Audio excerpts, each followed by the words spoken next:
Hi ನಮಸ್ತೆ ಎಲ್ಲರಿಗೂ Kannada studio YouTube channel ಸ್ವಾಗತ. ಇಂದಿನ ಸೆಷನಲ್ಲಿ ನಾವೇ ನೋಡೋಣ ಅಂತ ಹೇಳಿದ್ರೆ 29 ಮಾರ್ಚ್ ಪ್ರಚಲಿತ ಘಟನೆಗಳಲ್ಲಿ ಕಂಡುಬರ್ತಕ್ಕಂಥ ಟಾಪ್ 35 ಕರೆಂಟ್ ಅಫೇರ್ಸ್ ಪ್ರಶ್ನೆಗಳನ್ನು ಈ ಒಂದು ಸೆಷನಲ್ಲಿ ನಾವು ಡಿಸ್ಕಷನ್ ಮಾಡೋಣ, ಸರಿನಾ?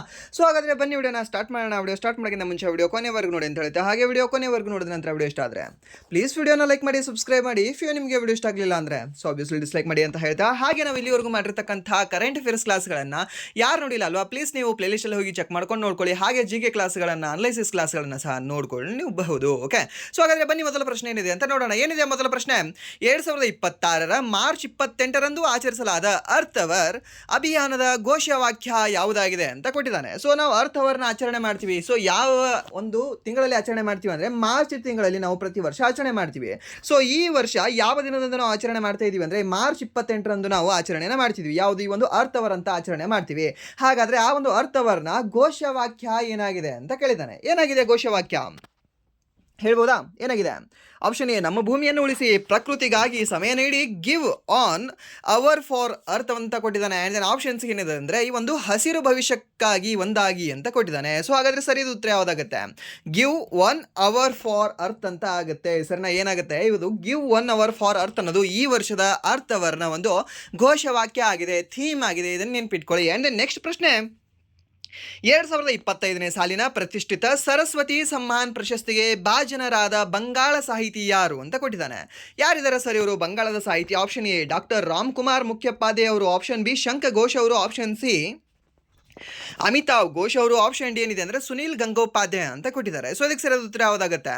ಇದಕ್ಕೆ ಸರಿಯಾದ ಉತ್ತರ ಬಂದ್ಬಿಟ್ಟು ಆಪ್ಷನ್ ಎ ಅಂತ ಹೇಳ್ತೀವಿ. ಯಾರು? ಡಾಕ್ಟರ್ ರಾಮಕುಮಾರ್ ಮುಖ್ಯೋಪಾಧ್ಯಾಯ ಅವರು 35ನೇ ಸರಸ್ವತಿ ಸಮ್ಮಾನ್ ಪ್ರಶಸ್ತಿಯನ್ನು ಪಡೆದುಕೊಂಡಿದ್ದಾರೆ. ಸರ್ ಎಷ್ಟನೇದು ಅಂತ ಹೇಳ್ತೀವಿ? 35ನೇದು ಅಂತ ಹೇಳ್ತೀವಿ. ಇದನ್ನು ಸಹ ನೀವು ನೆನ್ಪಿಟ್ಕೊಳ್ಳಿ. 2025ನೇ ಸಾಲಿನ ಅಂತ ಹೇಳ್ತೀವಿ. ಸರ್ 2026ರಲ್ಲಿ ಇವತ್ತಿದೆಲ್ಲ ಸರ್ ಅದು ಕರೆಂಟ್ ಅಫೇರ್ಸ್. ಹೇಗೆ 2025 ಆಗುತ್ತೆ? 2025ರಲ್ಲಿ ಇರ್ತಕ್ಕಂಥ ಎಲ್ಲ ಪುಸ್ತಕಗಳೇನು ನಾಮಿನೇಟ್ ಆಗಿರುತ್ತಲ್ವ, ಆ ಒಂದು ಪುಸ್ತಕಕ್ಕೆ ನೀಡ್ತಾರೆ 2026ರಲ್ಲಿ. ಮೀನ್ಸ್ ಹಳೆಯ ವರ್ಷದ ನೆಕ್ಸ್ಟ್ ವರ್ಷ ನೀಡ್ತಾರೆ. ಇವಾಗ ನೀವು ನೋಡಿರ್ಬೋದು, year of the cricketer of the year ಅಂತ ನಿಮ್ಗೆ ಪ್ರಶಸ್ತಿ ಕೊಡ್ತಾರೆ. ಲಾಸ್ಟ್ ಇಯರ್ ಯಾರಿಗೆ ಕೊಟ್ಟರು? ಈ ವರ್ಷ ನಮನ್ ಅವಾರ್ಡಲ್ಲಿ ಗಿಲ್ ಕೊಟ್ಟರು, ಶುಭನ್ ಗಿಲ್ ಅವ್ರಿಗೆ. ಆ್ಯಂಡ್ ದೆನ್ ಮಹಿಳೆಯರಲ್ಲಿ ಯಾರಿಗೆ ಕೊಟ್ಟರು? ಸರ್ ಸ್ಮೃತಿ ಮಂದನ ಅವ್ರಿಗೆ ಕೊಟ್ಟಿದ್ದಾರೆ. ಅದನ್ನು ಸಹ ನೀವು ಮರಿಬೇಡಿ. ಯಾರು? ಸ್ಮೃತಿ ಮಂದನ ಆ್ಯಂಡ್ ದೆನ್ ಶುಭ್ಮನ್ ಗಿಲ್ ಅಂತ ಹೇಳ್ತೀವಿ. ಇವ್ರಿಗೆ ಕೊಟ್ಟಿದ್ರು. ಇವರಿಗೆ 2026ರಲ್ಲಿ ಕೊಟ್ಟಿದ್ದಾರೆ. ಅಂದರೆ 2026 ಕ್ರಿಕೆಟ್ ನೋಡಿ ಕೊಟ್ಟಿದ್ದಾರಾ? ಯಾಕಂದರೆ ಇನ್ನೂ 2026 ಕಂಪ್ಲೀಟ್ ಆಗಿಲ್ಲ. ಇವರಿಗೆ 2025 ನೋಡಿ ಕೊಟ್ಟಿರ್ತಾರೆ. ಹಾಗೆ ಈ ಸರಸ್ವತಿ ಸಮ್ಮಾನ್ ಪ್ರಶಸ್ತಿ 2025ನೇ ಸಾಲಿನದಾಗಿದೆ. ಯಾರಿಗೆ ನೀಡಿದ್ದಾರೆ ಅಂತ ಕೇಳಿದ್ರೆ ಈ ಡಾಕ್ಟರ್ ರಾಮ್ಕುಮಾರ್ ಮುಖ್ಯೋಪಾಧ್ಯಾಯ ಅವರಿಗೆ ಆಗಿದ್ದಾರೆ. ಹಾಗೆ ನಿಮಗೆ ಪ್ರಶ್ನೆ ಇದನ್ನು ಕೇಳದೇ ಇರಬಹುದು. ರಾಮ್ಕುಮಾರ್ ಮುಖ್ಯೋಪಾಧ್ಯಾಯ ನಿಮಗೆ ಸೈಡ್ ಆ್ಯಂಗಲಲ್ಲಿ ಇಟ್ಬಿಡ್ಬಹುದು. ಸರಸ್ವತಿ ಸಮ್ಮಾನ್ ಪ್ರಶಸ್ತಿ ಈ ವರ್ಷ ಯಾವ ಭಾಷೆಗೆ ನೀಡಲಾಗಿದೆ ಅಂತ ನಿಮಗೆ ಕೇಳ್ಬೋದು. ಅವಾಗ ನೀವು ಏನಂತ ಹೇಳಬೇಕಾಗಿದೆ? ಸರ್ ದ್ಯಾಟ್ ಈಸ್ ಬಂಗಾಲಿ ಭಾಷೆ ಅಂತ ಹೇಳಬೇಕಾಗುತ್ತೆ. ಸರ್ ಯಾವ ಭಾಷೆ? ಈ ಒಂದು ಬಂಗಾಲಿ ಭಾಷೆ. ಆ್ಯಂಡ್ ನಿಮಗೆ ಒಂದು ಫೀಲ್ ಆಗ್ತಿದೆಯಾ? ಏನೋ ಒಂದು ಫೀಲ್ ಆಗಬೇಕಿದ್ರು ನೋಡಿದ್ರೆ ನಂತರ ನಿಮಗೆ. ಓಕೆ, ಒಬ್ಬ ನಿಜವಾದ ಈ ಕಾಂಪಿಟೇಟಿವ್ ಅಸ್ಪಿರೆಂಟ್ಸ್ ಏನಿರ್ತಾರಲ್ವಾ, ಅವರಿಗೆ ಒಂದು ಕ್ವಶನ್ ನೋಡಿದ ನಂತರ ಕೆಲವೊಂದು ಈ ಅವಾರ್ಡ್ಗಳಾಗಿರಲಿ ಆ್ಯಂಡ್ ದೆನ್ ಕೆಲವೊಂದು ಇವೆಂಟ್ಸ್ಗಳಾಗಿರಲಿ ಅದನ್ನ ನೋಡಿದ ನಂತರ ಫೀಲ್ ಆಗಬೇಕು. ಓಕೆ, ಮೀನ್ಸ್ ಇದು ಇಲ್ಲೇ ಯಾಕೆ, ಇದು ಇವರಿಗೆ ಯಾಕೆ ಅಂತ. ಯಾಕೆ ಬೆಂಗಾಲಿಯಲ್ಲಿ, ಯಾಕೆ ಬೆಂಗಾಲಿ ಸಾಹಿತಿಗೆ ಬಂಗಾಳದವರಿಗೆ ಕೊಟ್ಟಿದ್ದಾರೆ ಅಂತ. ಓಕೆ, ಅಗೇನ್ ನೆಕ್ಸ್ಟ್ ವಿಧಾನಸಭೆ ಎಲೆಕ್ಷನ್ ಇದೆ ಎಲ್ಲಿ? ಬಂಗಾಳದಲ್ಲಿ. ಓಕೆ ಸರ್, ಇಲ್ಲ ಮತ್ತು ಜ್ಞಾನಪೀಠ ಅವಾರ್ಡ್ ತಮಿಳ್ನಾಡವ್ರಿಗೆ ಕೊಟ್ಟಿರಲ್ಲ, ತಮಿಳ್ನಾಡಲ್ಲಿ ಸಹ ನೆಕ್ಸ್ಟ್ ವಿಧಾನಸಭೆ ಎಲೆಕ್ಷನ್ ಇದೆ ಸರ್. ಆ್ಯಂಡ್ ದೆನ್ ಕೇರಳ ಸಹ ಇದ್ರೆ ಜಾಸ್ತಿ ಹೋಗಿ ಬರೋದು ಮಾಡ್ತಾ ಇದ್ದಾರಲ್ಲ. ಆ್ಯಂಡ್ ದೆನ್ ಕೇರಳದಲ್ಲಿ ಸಹ ಇವನ್ ರಾಷ್ಟ್ರಪತಿ ಸಹ ಬಂದು ಅಲ್ಲಿ ಯಾವುದ್ಯಾವುದು ಉದ್ಘಾಟನೆ ಮಾಡ್ತಾ ಇದ್ದಾರಲ್ಲ. ಕೇರಳದಲ್ಲಿ ಎಲೆಕ್ಷನ್ ಇದೆ. ಓಕೆ, ಆ್ಯಂಡ್ ದೆನ್ ನೆಕ್ಸ್ಟ್ ಅಸ್ಸಾಮಲ್ಲಿ ಸಹ ಎಲೆಕ್ಷನ್ ಇದೆ. Some tricks. ಓಕೆ, ಅವ್ರಿಗೇನು ಇದೆ ಗೊತ್ತಿಲ್ಲ. ಬಟ್ ಈ ರೀತಿ ಕೆಲವೊಂದು ಹೇಗೆ ಅಂತ ಹೇಳ್ತೀವಿ ನಾವು, ಸ್ಮೆಲ್ ಮಾಡಬೇಕು ಕೆಲವೊಂದು ಕ್ವಶನ್ಗಳಿಗೆ, ಈಸಿಯಾಗಿ ಗೊತ್ತಾಗುತ್ತೆ. ಓಕೆ, ಥಿಂಕ್ ಮಾಡಿ ಸಹ ಹೇಳ್ಬೋದು. ಯಾವುದು ಸರಸ್ವತಿ ಸಮ್ಮಾನ್ ಪ್ರಶಸ್ತಿ ಅಂತ ಹೇಳ್ತೀವಿ ಯಾರಿಗೆ? ಈ ಒಂದು ಬಂಗಾಳಿ ಸಾಹಿತಿಗೆ ಅಂತ ಹೇಳ್ತೀವಿ. ಅಂದರೆ ನೆಕ್ಸ್ಟ್ ಈ ಒಂದು ಜ್ಞಾನಪೀಠ ಪ್ರಶಸ್ತಿ ಅಂತ ಹೇಳ್ತೀವಿ, ಅದು ಯಾರಿಗೆ ಅಂದರೆ ಆರ್ ವೈರಮುತ್ತು ಅಂತ ಹೇಳ್ತೀವಿ. ಯಾವ ರಾಜ್ಯದವರು? ತಮಿಳುನಾಡು ರಾಜ್ಯದವರು. ಅದನ್ನು ಸಹ ನೀವು ನೆನಪಿಟ್ಕೊಳ್ಳಿ. ಎಷ್ಟನೇ ಒಂದು ಜ್ಞಾನಪೀಠ ಪ್ರಶಸ್ತಿ ಆಗಿದೆ? ಅದು 60ನೇ ಜ್ಞಾನಪೀಠ ಪ್ರಶಸ್ತಿ ಆಗಿದೆ. ಇದು ಎಷ್ಟನೇ ಒಂದು ಸರಸ್ವತಿ ಸಮ್ಮಾನ ಆಗಿದೆ? ಇದು 35ನೇ ಸರಸ್ವತಿ ಸಮ್ಮಾನ ಆಗಿದೆ. ಆ್ಯಂಡ್ ನೆಕ್ಸ್ಟ್ ಪ್ರಶ್ನೆ, ಡಾಕ್ಟರ್ ರಾಮ್ಕುಮಾರ್ ಮುಖ್ಯೋಪಾಧ್ಯಾಯ ಅವರು ಯಾವ ಕಾದಂಬರಿಗಾಗಿ 35ನೇ ಆವೃತ್ತಿಯ ಸರಸ್ವತಿ ಸಮ್ಮಾನ್ ಪ್ರಶಸ್ತಿಯನ್ನು ಪಡೆದಿದ್ದಾರೆ ಅಂತ. ನಿಮಗೆ ಆವೃತ್ತಿ ಕೇಳಬಹುದು. ಆವೃತ್ತಿ ಇವಾಗಲೇ ನಿಮಗೆ ಹೇಳಿದೆ ಎಷ್ಟು? 35ನೇದು ಅಂತ. ಹಾಗಾದರೆ ಅವರು ಯಾವ ಪುಸ್ತಕ ಇದೆ? ಡಾಕ್ಟರ್ ರಾಮ್ಕುಮಾರ್ ಮುಖ್ಯೋಪಾಧ್ಯಾಯ ಅವರು ಯಾವುದು? ಬಂಗಾಳದ ಕಥೆಗಳು, ಹರ ಪಾರ್ವತಿ ಕಥಾ, ಆ್ಯಂಡ್ ದೆನ್ ಪಾರ್ವತಿ ಪುರಾಣ ಮತ್ತು ನೀಲಕಂಠ ಅಂತ ಕೊಟ್ಟಿದ್ದಾರೆ. ಇದಕ್ಕೆ ಸರಿಯಾದ ಉತ್ತರ ಯಾವುದಾಗುತ್ತೆ? ಯಾವುದು ಅಂದರೆ ಸರ್ ದ್ಯಾಟ್ ಈಸ್ ಈ ಒಂದು ಹರ ಪಾರ್ವತಿ ಕಥಾ ಅಂತ ಹೇಳ್ತೀವಿ. ಸರ್ ಯಾವುದು ಅಂದರೆ ಈ ಒಂದು ಹರ ಪಾರ್ವತಿ ಕಥಾ ಅನ್ನೋದು ಇವರ ಒಂದು ಪುಸ್ತಕ ಆಗಿದೆ. ಆ್ಯಂಡ್ ದೆನ್ ನೆಕ್ಸ್ಟ್ ಪ್ರಶ್ನೆ, ಚಲನಚಿತ್ರ ರಂಗದಲ್ಲಿನ 50 ವರ್ಷಗಳ ಸಾಧನೆಗಾಗಿ ಬ್ರಿಕ್ಸ್ CCI WE ಸಂಸ್ಥೆಯಿಂದ ಲಿವಿಂಗ್ ಲೆಜೆಂಡ್ ಪ್ರಶಸ್ತಿಯನ್ನು ಪಡೆದ ನಟಿ ಯಾರು ಅಂತ ಕೊಟ್ಟಿದ್ದಾನೆ. ಯಾರು ಕೊಟ್ಟಿದ್ದಾರೆ ಸರ್ ಇವರಿಗೆ? ಫಸ್ಟ್ ಅದನ್ನು ನೀವು ನೆನ್ಪಿಟ್ಕೊಳ್ಳಿ. ಯಾರು? ಬ್ರಿಕ್ಸ್ CCI WE ಕಡೆಯಿಂದ ಈ ಒಂದು ಸಂಸ್ಥೆಯಿಂದ ಈ ಒಂದು ಪ್ರಶಸ್ತಿ ನೀಡಲಾಗಿದೆ. ಯಾವ ಪ್ರಶಸ್ತಿ ಸರ್? ಲಿವಿಂಗ್ ಲೆಜೆಂಡ್ ಪ್ರಶಸ್ತಿ ಅಂತ ಹೇಳ್ತೀವಿ. ಯಾವ ನಟಿಗೆ ನೀಡಲಾಗಿದೆ? ಯಾವ ನಟಿಯವರು ಲಿವಿಂಗ್ ಲೆಜೆಂಡ್ ಯಾರು ಅಂತಂದರೆ ಈ ಒಂದು ಶಬನಾ ಆಜ್ಮಿ ಅವರು ಅಂತ ಹೇಳ್ತೀವಿ. ಯಾರು? ಈ ಒಂದು ಶಬನಾ ಆಜ್ಮಿ ಅವರಿಗೆ ನೀಡಲಾಗಿದೆ. ಯಾವ ಕಡೆಯಿಂದ ಅಂದರೆ ಈ ಒಂದು ಬ್ರಿಕ್ಸ್ CCI WE ಕಡೆಯಿಂದ. ಎಷ್ಟು ವರ್ಷದ ಸಾಧನೆಗಳಿಗಾಗಿ? 50 ವರ್ಷದ ಚಿತ್ರರಂಗದಲ್ಲಿನ ಸಾಧನೆಗಾಗಿ ಅಂತ ಹೇಳ್ತೇವೆ. ಆ್ಯಂಡ್ ದೆನ್ ನೆಕ್ಸ್ಟ್ ಪ್ರಶ್ನೆ ನೆನ್ಪಿಟ್ಕೊಳ್ಳಿ, ಈ ಹೆಸರು ನೆನ್ಪಿಟ್ಕೊಳ್ಳಿ, ಇಂಪಾರ್ಟೆಂಟ್ ಆಗುತ್ತೆ. ಯಾಕಂದರೆ ಬ್ರಿಕ್ಸ್ ಆ ಒಂದು ವರ್ಡ್ ಮೆನ್ಷನ್ ಆಗಿದೆ ಅಂದರೆ so that's important. Shabana Azmi. Okay. And then next ಪ್ರಶ್ನೆ, QS ವಿಶ್ವವಿದ್ಯಾಲಯ ಶ್ರೇಯಾಂಕ 2026 ಪ್ರಕಾರ ಗಣಿಗಾರಿಕೆ ವಿಷಯದಲ್ಲಿ ಜಾಗತಿಕವಾಗಿ 21ನೇ ಶ್ರೇಯಾಂಕ ಪಡೆದ ಭಾರತದ ಸಂಸ್ಥೆ ಯಾವುದು ಅಂತ ಕೇಳಿದಾನೆ. ಓಕೆ, ಯಾವುದರಲ್ಲಿ? ಒಂದು QS ವಿಶ್ವವಿದ್ಯಾಲಯ ಶ್ರೇಯಾಂಕದಲ್ಲಿ. ಸೊ ಗಣಿಗಾರಿಕೆ ವಿಷಯದಲ್ಲಿ ಜಾಗತಿಕವಾಗಿ 21ನೇ ಶ್ರೇಯಾಂಕ ಪಡೆದಿದೆ. ಸೊ ಹಾಗಾದರೆ ಯಾವುದು ಅಂದರೆ ಸರ್ ದ್ಯಾಟ್ ಈಸ್ ಈ ಒಂದು IIT ISM ಧನ್ಬಾದ್ ಅಂತ ಹೇಳ್ತೀವಿ. ಯಾವುದು? ಈ ಒಂದು IIT ಹಾಗೆ ISM ಧನ್ಬಾದ್ ಅನ್ನೋದು ಈ ಒಂದು 21ನೇ ಶ್ರೇಯಾಂಕ ಪಡೆದಿರತಕ್ಕಂಥ ಭಾರತದ ಒಂದು ಸಂಸ್ಥೆಯಾಗಿದೆ. ಅಂಡ್ ನೆಕ್ಸ್ಟ್ ಪ್ರಶ್ನೆ, ಮಾರ್ಚ್ 25ರಿಂದ ಏಪ್ರಿಲ್ 3ರವರೆಗೆ ಮೊದಲ ಬಾರಿಗೆ ಖೇಲೋ ಇಂಡಿಯಾ ಬುಡಕಟ್ಟು ಕ್ರೀಡೆಗಳು, ಖೇಲೋ ಇಂಡಿಯಾ ಟ್ರೈಬಲ್ ಗೇಮ್ಸ್ ಎಲ್ಲಿ ನಡೆಯುತ್ತಿವೆ ಅಂತ ಕೊಟ್ಟಿದ್ದಾನೆ. ಎಲ್ಲಿ ನಡೀತಾ ಇದ್ದಾವೆ? ಇವಾಗ ಪ್ರಸ್ತುತ ನಡೀತಾ ಇದ್ದಾವೆ. ಸೊ ಹಾಗಾದ್ರೆ ಎಲ್ಲಿ ನಡೀತಾ ಇದ್ದಾವೆ ಸರ್? ಎಲ್ಲಿ ಅಂತಂದ್ರೆ ಈ ಒಂದು ಛತ್ತೀಸ್ಗಢದಲ್ಲಿ ಅಂತ ಹೇಳ್ತೀವಿ. ಎಲ್ಲಿ? ಒಂದು ಛತ್ತೀಸ್ಗಢ. ನೆನ್ಪಿಟ್ಕೊಳ್ಳಿ. So this is the most important question ಆಗುತ್ತೆ. ಯಾಕೆ ಅಂದ್ರೆ ನಿಮ್ಗೆ ಹೇಳಿದೀನಿ, ಮೊದಲ ಅಂತಂದ್ರೆ ಇಂಪಾರ್ಟೆಂಟ್ ಆಗುತ್ತೆ, ಮೊದಲ ಮಹಿಳೆ ಅಂದ್ರೆ ಇಂಪಾರ್ಟೆಂಟ್ ಆಗುತ್ತೆ, ಮೊದಲ ಸಮ್ಮೇಳನ ಅಂದ್ರೆ ಇಂಪಾರ್ಟೆಂಟ್ ಆಗುತ್ತೆ, ಮೊದಲ ಭಾರತದ್ದು ಅಂದ್ರೆ ಇಂಪಾರ್ಟೆಂಟ್ ಆಗುತ್ತೆ, ಮೊದಲ ಜಗತ್ತಿಂದು ಅಂದ್ರೆ ಇಂಪಾರ್ಟೆಂಟ್ ಆಗುತ್ತೆ. So that's why Khelo India tribal games this is the first edition ಅಂತ ಹೇಳ್ತೀವಿ. ಸೊ ಅದಕ್ಕೆ ಇಂಪಾರ್ಟೆಂಟ್ ಆಗುತ್ತೆ, ನೆನ್ಪಿಟ್ಕೊಳ್ಳಿ. ಸೊ ಛತ್ತೀಸ್ಗಢದಲ್ಲಿ. ಹಾಗೆ ಯಾವ ರಾಜ್ಯ ಮೊದಲು ಬಂತು ಅಂದ್ರೆ ಏನೇನು ಅದಕ್ಕೆ ಸಂಬಂಧಪಟ್ಟಿರ್ತಕ್ಕಂಥ ಈ ಏಪ್ರಿಲ್ 3ಕ್ಕೆ ಇಲ್ಲಾಂದ್ರೆ ಏಪ್ರಿಲ್ 4ಕ್ಕೆ ನಿಮ್ಗೆ ಗೊತ್ತಾಗುತ್ತೆ. ಸೊ ಅಲ್ಲಿ ನಿಮಗೆ ಸಮರಿಯನ್ನು ಕೊಡ್ತೀನಿ ನಾನು ನಿಮಗೆ. ಸೊ ಅದನ್ನು ಸಹ ನೀವು ನೆನ್ಪಿಟ್ಕೊಳ್ಳಿ. ಅಂದ್ರೆ ನೆಕ್ಸ್ಟ್ ನಿಮಗೆ ಇನ್ನೊಂದು ಸಹ ಗೊತ್ತಿರಲಿ, ಇಂಡೋರ್ ಗೇಮ್ಸ್ ಸಹ ನಡೀತಾ ಇದೆ. ನ್ಯಾಷನಲ್ ಇಂಡೋರ್ ಗೇಮ್ಸ್ ಎಲ್ಲಿ ನಡೀತಾ ಇದೆ ಸರ್? ಇದು ಇಂಡೋರ್ ಗೇಮ್ಸ್ ಈ ಒಂದು ಭುವನೇಶ್ವರದಲ್ಲಿ ನಡೀತಾ ಇದೆ. ಸೊ ನಿಮಗೆ ಗೊತ್ತಿರಲಿ, ಈ RRB ಎಕ್ಸಾಮಲ್ಲಿ ಮತ್ತು SSC ಎಕ್ಸಾಮಲ್ಲಿ ಸ್ಪೆಷಲಿ ನಿಮಗೆ ಈ ರೀತಿ ಇಂಡೋರ್ ಗೇಮ್ ನಡೆದ್ರೆ ಜಸ್ಟ್ ಯಾವ ಸಿಟಿ ಅಂತ ಕೇಳಲ್ಲ, ಯಾವ ರಾಜ್ಯ ಅಂತ ಸಹ ಕೇಳಲ್ಲ, ಎಕ್ಸಾಕ್ಟಾಗಿ ನಿಮಗೆ ಯಾವ ಸ್ಟೇಡಿಯಂ ಅಂತ ಕೇಳ್ತಾನೆ. ಯಾವ ಸ್ಟೇಡಿಯಂ ಆಗಿದೆ ಅದು ಸರ್? ಯಾವುದು ಅಂದರೆ ಕಳಿಂಗ ಸ್ಟೇಡಿಯಂ ಅಂತ ಹೇಳ್ತೀವಿ. ನೆನ್ಪಿಟ್ಕೊಳ್ಳಿ, ಕಳಿಂಗ ಸ್ಟೇಡಿಯಮಲ್ಲಿ ಒಂದು ಇಂಡೋರ್ ಗೇಮ್ಸ್ ನಡೀತಾ ಇದೆ ಇವಾಗ ಪ್ರಸ್ತುತ. ಓಕೆ, ಸೊ ಅದು ಸಹ ನೀವು ನೆನ್ಪಿಟ್ಕೊಳ್ಳಿ. ಆ್ಯಂಡ್ ನೆಕ್ಸ್ಟ್ ಪ್ರಶ್ನೆ, ರಕ್ಷಣಾ ಸಚಿವ ರಾಜನಾಥ್ ಸಿಂಗ್ ನೇತೃತ್ವದ DAC ಸಮಿತಿಯು ಇತ್ತೀಚೆಗೆ ಎಷ್ಟು ಕೋಟಿ ರೂಪಾಯಿಗಳ ರಕ್ಷಣಾ ಖರೀದಿ ಪ್ರಸ್ತಾವನೆಗಳಿಗೆ ಅನುಮೋದನೆ ನೀಡಿದೆ ಅಂತ ಕೊಟ್ಟಿದ್ದಾನೆ. ಎಷ್ಟು ಕೋಟಿ ರೂಪಾಯಿಗಳು ಸರ್? ಅದು ಎಷ್ಟು ಕೋಟಿ ಅಂತಂದರೆ ಅವಾಗ ನಾವು ಹೇಳಬೇಕಾಗುತ್ತೆ ಸರ್ ದ್ಯಾಟ್ ಈಸ್ ಈ ಒಂದು 2.38 ಲಕ್ಷ ಕೋಟಿ ಅಂತ ಹೇಳಿದ್ವಿ. ಎಷ್ಟು? ಈ ಒಂದು 2.38 ಲಕ್ಷ ಕೋಟಿ ಪ್ರಸ್ತಾವನೆಗಳಿಗೆ ಅನುಮೋದನೆ ನೀಡಿದೆ. ಯಾರ ಒಂದು ಸಮಿತಿ? ರಾಜನಾಥ್ ಸಿಂಗ್ ನೇತೃತ್ವದ DAC ಸಮಿತಿ ಅಂತ ಹೇಳ್ತೀವಿ ಸರ್. ಸೊ ಇದನ್ನು ಸಹ ನೀವು ನೆನ್ಪಿಟ್ಕೊಳ್ಳಿ. ಆ್ಯಂಡ್ ನೆಕ್ಸ್ಟ್ ಪ್ರಶ್ನೆ, 8ನೇ ಪ್ರಶ್ನೆ, ಭಾರತೀಯ ವಾಯುಪಡೆಯ AN-32 ಮತ್ತು IL-76 ವಿಮಾನಗಳನ್ನು ಬದಲಿಸಲು ಯಾವ ಹೊಸ ವಿಮಾನಗಳ ಖರೀದಿಗೆ ಅನುಮೋದನೆ ನೀಡಲಾಗಿದೆ ಅಂತ ಕೊಟ್ಟಿದ್ದಾನೆ. ಈ ಒಂದು AN-32 ಆ್ಯಂಡ್ ಈ ಒಂದು IL-76ನ ಬದಲು ಮಾಡ್ತಿದ್ದಾರೆ ಅಂತೆ. ಹಾಗಾದರೆ ಇಂಪಾರ್ಟೆಂಟ್ ಆಗುತ್ತೆ, ಬದಲು ಮಾಡ್ತಿದ್ದಾರೆ ಅಂದರೆ ಹಾಗಾದರೆ ಯಾವುದನ್ನು ಬದಲು ಮಾಡ್ತಾ ಇದ್ದಾರೆ? ಓಕೆ, ಸೊ ಯಾವ ಒಂದು ಹೊಸ ವಿಮಾನಗಳ ಖರೀದಿಗೆ ಅನುಮೋದನೆ ನೀಡಲಾಗಿದೆ. ಯಾವ ವಿಮಾನ ಅದು ಸರ್? ಯಾವುದು ಅಂತಂದರೆ ಈ ಒಂದು ಮಧ್ಯಮ ಸಾರಿಗೆ ವಿಮಾನ ಅಂತ ಹೇಳ್ತೀವಿ. ಮೀಡಿಯಂ ಟ್ರಾನ್ಸ್ಪೋರ್ಟ್ ಏರ್ಕ್ರಾಫ್ಟನ್ನು ಬದಲಿಸಲು ಹೊಸ ಖರೀದಿಗೆ ಅನುಮೋದನೆ ನೀಡಲಾಗಿದೆ. ಯಾವುದನ್ನು ತೆಗಿಬೇಕಂತ ಹೇಳಿದ್ದಾರೆ ಇವಾಗ ಅಂತಂದರೆ ಈ ಒಂದು AN-32 ಹಾಗೆ ಈ ಒಂದು IL-76 ಅಂತ ಹೇಳ್ತೀವಿ. ಓಕೆ, ನೆನ್ಪಿಟ್ಕೊಳ್ಳಿ. ಆ್ಯಂಡ್ ನೆಕ್ಸ್ಟ್ ಪ್ರಶ್ನೆ, ವಿದ್ಯುತ್ ಗ್ರೈಂಡರ್ಗಳು ಮತ್ತು ಲಿಫ್ಟ್ ಗೈಡ್ ರೈಲ್ಗಳಿಗೆ ದೇಶದ ಮೊದಲ ISI ಪರವಾನಗಿಯನ್ನು ಬ್ಯೂರೋ ಆಫ್ ಇಂಡಿಯನ್ ಸ್ಟ್ಯಾಂಡರ್ಡ್ಸ್ ಯಾವ ಶಾಖೆ ನೀಡಿದೆ ಅಂತ ಕೊಟ್ಟಿದ್ದಾನೆ ಸರ್. ಸೊ ಯಾವ ಶಾಖೆ ಈ ಒಂದು ವಿದ್ಯುತ್ ಗ್ರೈಂಡರ್ಗಳು ಮತ್ತು ಲಿಫ್ಟ್ ಗೈಡ್ ರೈಲ್ಗಳಿಗೆ ದೇಶದ ಮೊದಲ ISI ಪರವಾನಗಿ ನೀಡಿದೆ ಅಂತ? ಸೊ ಯಾವುದದು ಶಾಖೆ? ಯಾವುದದು ಬ್ರ್ಯಾಂಚ್ ಅಂತ ಹೇಳ್ತೀವಿ? ಯಾವ ಬ್ರ್ಯಾಂಚ್ ಅದು ಸರ್? ಯಾವ ಬ್ರ್ಯಾಂಚ್ ಅಂದರೆ ಸರ್ ದ್ಯಾಟ್ ಈಸ್ ನನ್ ಅದರ್ ದ್ಯಾನ್ ಚೆನ್ನೈ ಅಂತ ಹೇಳ್ತೀವಿ. ಯಾವುದು? ಈ ಒಂದು ಚೆನ್ನೈ ಅನ್ನೋದು ಏನಿದೆ ಅಲ್ವಾ, ಚೆನ್ನೈನ ಒಂದು BIS ಶಾಖೆ ವಿದ್ಯುತ್ ಗ್ರೈಂಡರ್ಗಳು ಹಾಗೆ ಒಂದು ಲಿಫ್ಟ್ ಗೈಡ್ ರೈಲುಗಳಿಗೆ ISI ಮಾರ್ಕನ್ನು ನೀಡಿದೆ. ಇದನ್ನು ಸಹ ನೀವು ನೆನ್ಪಿಟ್ಕೊಳ್ಳಿ. ಅಂದರೆ ನೆಕ್ಸ್ಟ್ ಪ್ರಶ್ನೆ, ಜಾಗತಿಕ ಸ್ಥಿರತೆಯ ನಡುವೆಯೂ ಭಾರತದ ಇಂಧನ ಪೂರೈಕೆ ಸುರಕ್ಷಿತವಾಗಿದ್ದು ದೇಶವು ಎಷ್ಟು ದಿನಗಳವರೆಗೆ ಇಂಧನ ಮೀಸಲು ಸಾಮರ್ಥ್ಯವನ್ನು ಹೊಂದಿದೆ ಅಂತ?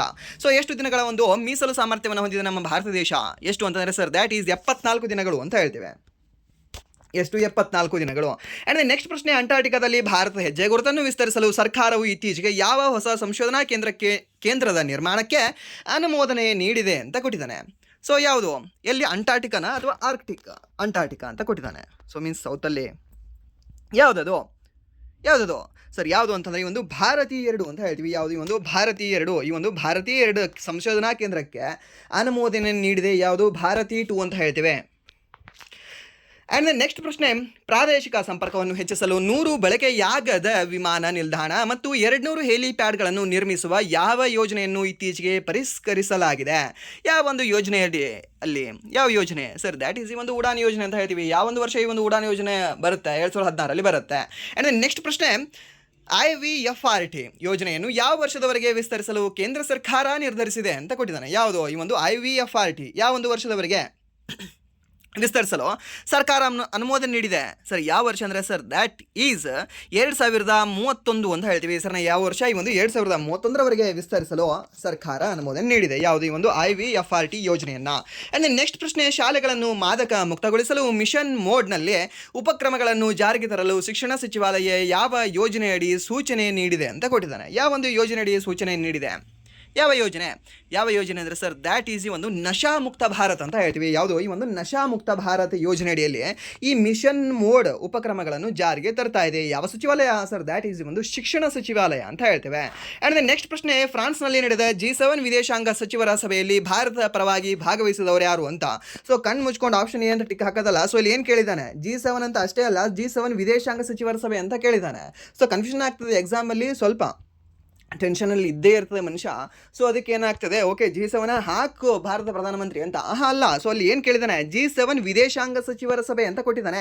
ಸೊ ಮೀನ್ಸ್ ವಿದೇಶಾಂಗ ಸಚಿವರ ಸಭೆ ಅಂತಂದರೆ ವಿದೇಶಾಂಗ ಸಚಿವನೇ ಭಾಗವಹಿಸಬೇಕು. ಯಾರು? ಎಸ್ ಜಯಶಂಕರ್ ಅಂತ ಹೇಳ್ತೀವಿ ಸರ್. ಸೊ ನೆನ್ಪಿಟ್ಕೊಳ್ಳಿ. ಆ್ಯಂಡ್ ನೆಕ್ಸ್ಟ್ ಈ ಒಂದು G7 ಸಮ್ಮೇಳನ ಈ ವರ್ಷ ನಡೀತಾ ಇರೋದು ಸಹ ಇದೇ ಒಂದು ಫ್ರಾನ್ಸಲ್ಲಿ ಅಂತ ಹೇಳ್ತೀವಿ. ಯಾವ ದೇಶ? ಈ ಒಂದು ಫ್ರಾನ್ಸ್ ದೇಶ. ಇದಕ್ಕಿಂತ ಮುಂಚೆ ಎಲ್ಲಿ ನಡೆದಿತ್ತು ಸರ್? ಅದು ನಡೆದಿರೋದು ಕೆನಡಾ ದೇಶದಲ್ಲಿ ನಡೆದಿತ್ತು. ಅದಕ್ಕಿಂತ ಹಿಂದೆ ಯಾವ ದೇಶದಲ್ಲಿ ನಡೆದಿತ್ತು ಸರ್? ಅದು ಇಟಲಿ ದೇಶದಲ್ಲಿ ನಡೆದಿತ್ತು. ಓಕೆ, ಅದು ಸ್ವಲ್ಪ ನೆನಪಿದೆ ಅಲ್ವಾ? Okay, good. ಆ್ಯಂಡ್ ನೆಕ್ಸ್ಟ್ ಪ್ರಶ್ನೆ, ಇತ್ತೀಚೆಗೆ ಭಾರತ ಮತ್ತು ಭೂತಾನ್ ನಡುವೆ ಯಾವ ಸೇವೆಗಳನ್ನು ಬಲಪಡಿಸಲು ತಿಳುವಳಿಕಾ ಒಪ್ಪಂದಕ್ಕೆ ಈ MOUಗೆ ಸಹಿ ಹಾಕಿದೆ ಅಂತ ಕೊಟ್ಟಿದ್ದಾನೆ ಸರ್. ಸೊ ಯಾವುದು ಅಂದರೆ ಸರ್ ದ್ಯಾಟ್ ಈಸ್ ಈ ಒಂದು ಅಂಚೆ ಸೇವೆಗಳು ಅಂತ ಹೇಳ್ತೀವಿ. ಯಾವುದು? ಈ ಒಂದು ಪೋಸ್ಟಲ್ ಸರ್ವಿಸ್ಗಳನ್ನು ಒಂದು ಬಲಪಡಿಸಲು ಈ MOUಗೆ ಸಹಿ ಹಾಕಿದವೆ ಯಾವುದೇ ದೇಶ? ಇಂಡಿಯಾ ಆ್ಯಂಡ್ ಭೂತಾನ್ ಅಂತ ಹೇಳ್ತೇವೆ. ಓಕೆ. ಆ್ಯಂಡ್ ನೆಕ್ಸ್ಟ್ ಪ್ರಶ್ನೆ,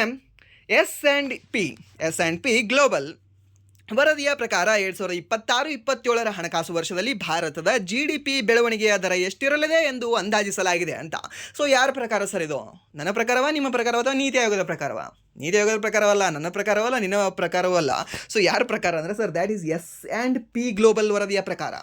ಯಾಕೆಂದರೆ ಇವರ ಪ್ರಕಾರ ಅಂತ ನಿಮ್ಗೆ ಕೇಳ್ತಾನೆ. ನೀತಿ ಆಯೋಗದ ಪ್ರಕಾರ ಬೇರೆಯೇ ಇರುತ್ತೆ GDP ಒಂದು ಗ್ರೋತ್ ರೇಟ್.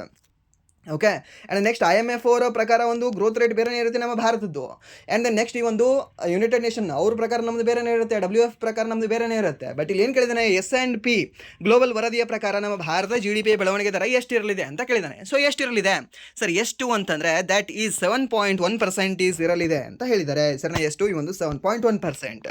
ಆ್ಯಂಡ್ ನೆಕ್ಸ್ಟ್ ಪ್ರಶ್ನೆ, ಪಂಜಾಬ್, ಮಹಾರಾಷ್ಟ್ರ ಮತ್ತು ಕರ್ನಾಟಕದ 4 ಪ್ರಮುಖ ಯೋಜನೆಗಳಿಗಾಗಿ ಜಪಾನ್ ಇಂಟರ್ನ್ಯಾಷನಲ್ ಕೋಆಪರೇಷನ್ ಏಜೆನ್ಸಿ ಯಾವುದು? ಜಿಕಾ ಎಷ್ಟು ಕೋಟಿ ರೂಪಾಯಿಗಳ ಸಾಲ ನೀಡಿದೆ ಅಂತ ಕೊಟ್ಟಿದ್ದಾನೆ. ಯಾವ್ಯಾವ ರಾಜ್ಯಗಳು ಸರ್? ಅದು ಒಂದು ನಮ್ಮ ಹೆಮ್ಮೆ ಕರ್ನಾಟಕ, ಆ್ಯಂಡ್ ದೆನ್ ನಮ್ಮ ಬ್ರದರ್ ಮಹಾರಾಷ್ಟ್ರ ಅಂತ ಹೇಳ್ತೀವಿ. ಆ್ಯಂಡ್ ದೆನ್ ನೆಕ್ಸ್ಟ್ ಅಗೇನ್ ಇಲ್ಲಿ ಒಂದು ಪಂಜಾಬ್ ಅಂತ ಹೇಳ್ತೀವಿ ಸರ್. ಸೊ ಈ 3 ರಾಜ್ಯಗಳ 4 ಪ್ರಮುಖ ಯೋಜನೆಗಳಿಗಾಗಿ ಈ ಒಂದು ಜಿಕಾ ಏನಿದೆ ಅಲ್ವಾ, ನಮಗೆ ಸಾಲವನ್ನು ನೀಡಿದೆ. ಎಷ್ಟು ಕೋಟಿ ರೂಪಾಯಿಗಳ ಸಾಲ ನೀಡಿದೆ ಅಂತ ಕೇಳಿದ್ದಾನೆ. ಎಷ್ಟು ಕೋಟಿ ರೂಪಾಯಿಗಳ ಸಾಲವನ್ನು ನೀಡಿರಬಹುದು? ಎಷ್ಟು ಅಂದರೆ ಸರ್ 16,420 ಕೋಟಿ. ಹೇಗೆ ನೆನಪಿಟ್ಕೊಳ್ಬೇಕು ಇದನ್ನು? 420. ಓಕೆ, ಅಲ್ಲಿ ಮುಂದೆ ನಂಬರ್ ಎಷ್ಟಾದರೂ ಇರಲಿ, 420 ಇದೆಯಾ? ನೆನಪಿಟ್ಕೊಳ್ಳಿ. ಒಂದು ಸಿಂಪಲ್ ಆಗಿ ಅಲ್ಲಿ ನಿಮ್ಗೆ ಆಪ್ಷನಲ್ಲಿ ನೋಡಿದ್ರೆ ಗೊತ್ತಾಗುತ್ತೆ. ಓಕೆ 420 ಅಂತ. ಓಕೆ, ಕ್ಲಾಸಲ್ಲಿ ಹೇಳಿದ್ದ ಅದನ್ನ. ಸೊ ಅದಕ್ಕೆ ನಾನು ನೆನಪಿಟ್ಕೊಳ್ಬೇಕು, ಹಾಗೆ ಮೈಂಡ್ ಹೇಳುತ್ತೆ. ಓಕೆ, ಸೊ ಅದಕ್ಕೆ 420 ಅಂತ ನೆನಪಿಟ್ಕೊಳ್ಳಿ. ಸೊ 16 420. ಸೊ ಅಷ್ಟು ಕೋಟಿ ರೂಪಾಯಿಗಳ ಸಾಲವನ್ನು ನೀಡಿದೆ. ಸೊ ಇದು ನಿಮಗೆ SSL ಈ ನಂಬರ್ ಕೇಳಲ್ಲ, ಆಲ್ಮೋಸ್ಟ್ ಕೇಳಲ್ಲ SSCಯಲ್ಲಿ. ಬಟ್ RRBಯಲ್ಲಿ ಕೇಳ್ತಾನೆ.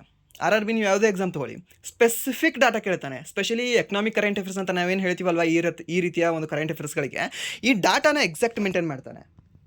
ಓಕೆ, ಸೊ ಇವನಲ್ಲಿ 16,420.333 ಕ್ರೋರ್ ಏನಾದರೂ ಇದ್ದರೆ 33 ಸಹ ಕೇಳ್ತಾನೆ. ಎಲ್ಲಿ? RRB ಎಕ್ಸಾಮ್ಗಳಲ್ಲಿ. ಇದು ನಿಮ್ಗೆ ಗೊತ್ತಿರಲಿ.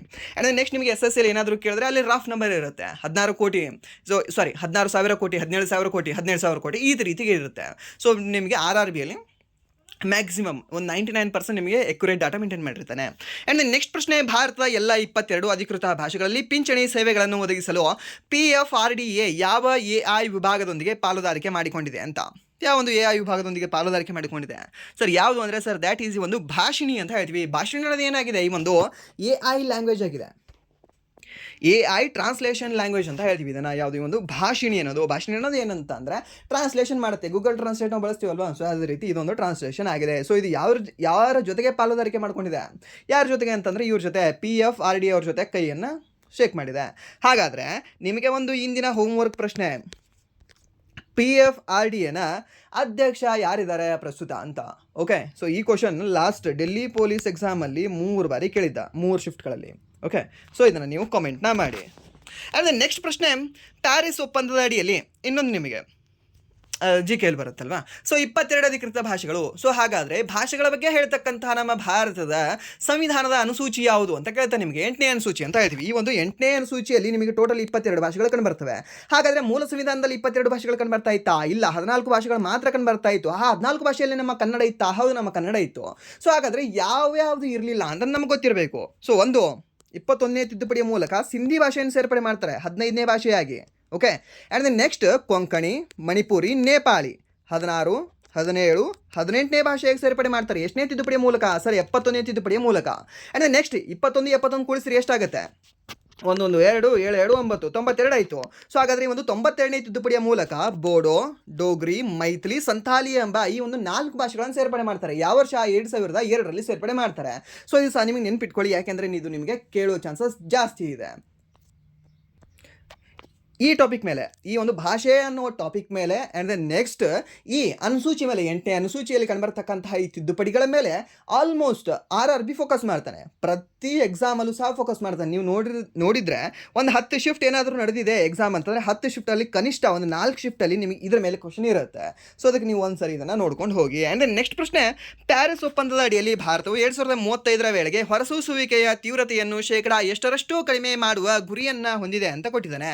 ಸೊ ಎಷ್ಟನ್ನ ಎಲ್ಲಿಯವರೆಗೆ? 2035ರ ವೇಳೆಗೆ. ಸೊ ಎಷ್ಟು % ಅಂತ ಹೇಳಿದ್ರೆ ಅವಾಗ ನಾವು ಹೇಳಬೇಕಾಗುತ್ತೆ ಸರ್, ದ್ಯಾಟ್ ಈಸ್ 47%. ಎಷ್ಟು?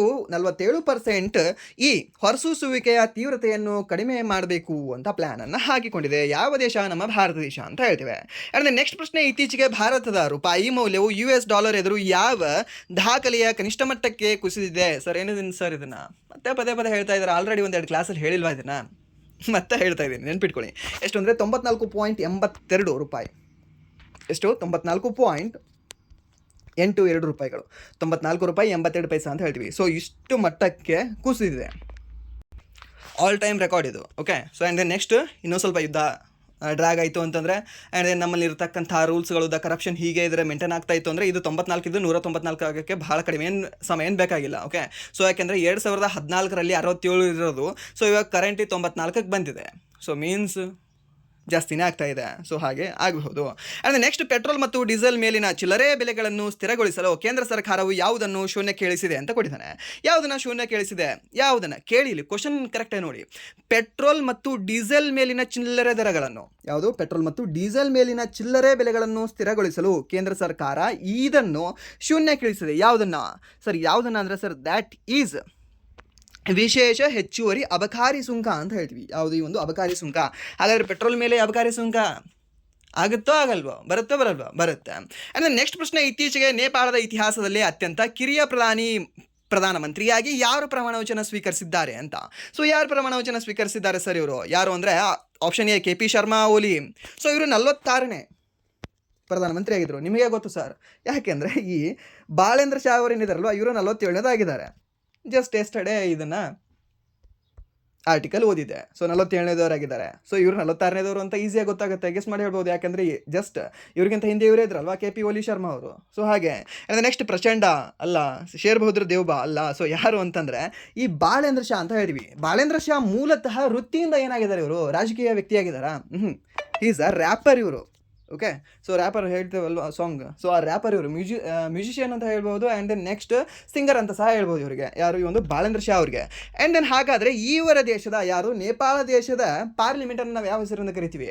ನಾವಲ್ಲ, ಅವ್ರು ಯಾವ ಹೆಸರಿಂದ ಕರೀತಾರೆ ಅಂದರೆ ನ್ಯಾಷನಲ್ ಪಂಚಾಯತ್ ಅಂತ ಕರೀತಾರೆ. ಏನಂತ ಹೇಳ್ತಾರೆ? ನ್ಯಾಷನಲ್ ಪಂಚಾಯತ್ ಅಂತ. ನಮ್ಮ ಒಂದು ನ್ಯಾಷನಲ್ ಪಂಚಾಯತ್ ನಾವೇನಂತ ಹೇಳ್ತೀವಿ? ನಾವು ಪಾರ್ಲಿಮೆಂಟ್ ಅಂತ ಹೇಳ್ತೀವಿ. ಓಕೆ, ಆ್ಯಂಡ್ ದೆನ್ ಹಾಗಾದರೆ ಇಸ್ರೇಲ್ನ ಒಂದು ನ್ಯಾಷನಲ್ ಪಂಚಾಯತನ್ನು ಅವರನ್ನಂತ ಹೇಳ್ತಾರೆ, ಅವರು ನೆಸೆಟ್ ಅಂತ ಹೇಳ್ತಾರೆ. ಓಕೆ, ಸೊ ಈಗ ನೀವು ನೆನ್ಪಿಟ್ಕೊಳ್ಳಿ. ಆ್ಯಂಡ್ ದೆನ್ ನೆಕ್ಸ್ಟ್ ನಿಮಗೆ ನಂಬರ್ ಕೇಳ್ತಾನೆ. ನಂಬರ್ ಕೇಳೋ ಚಾನ್ಸಸ್ ಸ್ವಲ್ಪ ಇರುತ್ತೆ. 47ನೇ ಪ್ರಧಾನಮಂತ್ರಿ ಇವರು. ಎಷ್ಟನೇದು? 47ನೇದು. ಹಾಗೆ ನಿಮ್ಗೆ ಇನ್ನೊಂದು ಗೊತ್ತಿರಲಿ, ಯಾರು? ಡೊನಾಲ್ಡ್ ಟ್ರಂಪ್, ಈ ಡೊನಾಲ್ಡ್ ಟ್ರಂಪ್ ಸಹ ಈ ಅಮೇರಿಕಾದ 47ನೇ ಅಧ್ಯಕ್ಷ ಆತ.